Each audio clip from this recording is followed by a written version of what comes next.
বাংলাদেশে যত আয়নাঘর আছে প্রত্যেকটা খুঁজে বের করা হবে। এটার সংখ্যা কয়েকশো, মেবি 700 থেকে 800। প্রত্যন্ত অঞ্চলেও এরকম অনেক আয়নাঘর ছিল।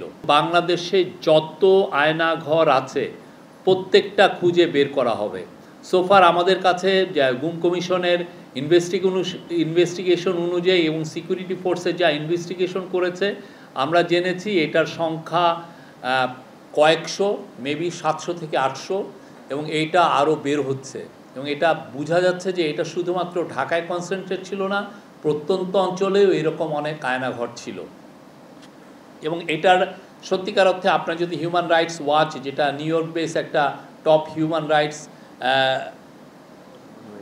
অর্গানাইজেশন, তাদের যদি রিপোর্ট পড়েন সেখানে স্পষ্ট লেখা আছে, তাদেরকে সিকিউরিটি ফোর্সের অফিসাররা বলেছেন যে এই গুম এবং খুনের সাথে পতিত স্বৈরাচার শেখ হাসিনা ছিল, তার অর্ডারে এগুলো হয়েছে বেশিরভাগ।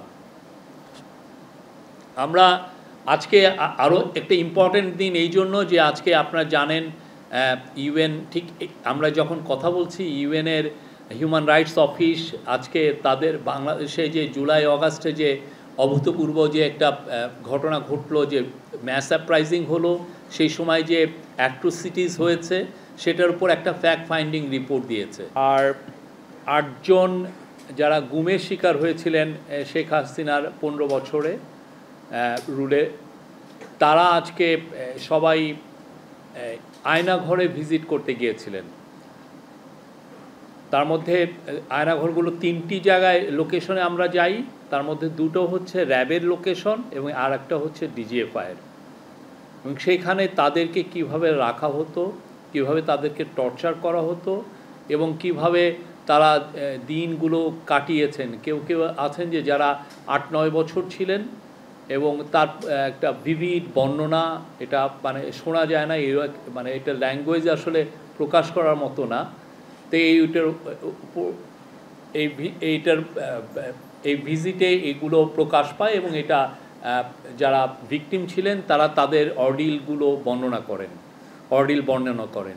এবং সেই ক্ষেত্রে প্রফেসর ইউনূস প্রত্যেকটা স্পটে গিয়েছেন, প্রত্যেকটা আয়নাঘর, যেই লোকেশনে যতগুলো আয়নাঘর ছিল প্রত্যেকটা স্পটে ঘুরে ঘুরে দেখেছেন। এবং এই প্রত্যেকটা স্পটেই যারা ওই স্পটের যাদেরকে রাখা হয়েছিল তারা তাদের ঘটনাগুলো, তাদেরকে কিভাবে আনা হলো, কিভাবে তাদেরকে টর্চার করা হলো, কিভাবে তারা দিন কাটালেন।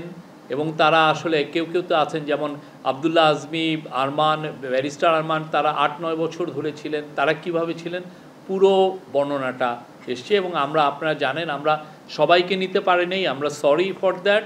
বাট আমরা যেটা করেছি, আমরা বিটিভির সমস্ত যেগুলো বিটিভির মাধ্যমে সবগুলো আমরা ভিডিও করেছি, করে আমরা সবাইকে আমরা এটা দিয়েছি। আমাদের সাথে শুধুমাত্র 2টা মিডিয়া আউটলেট ছিল।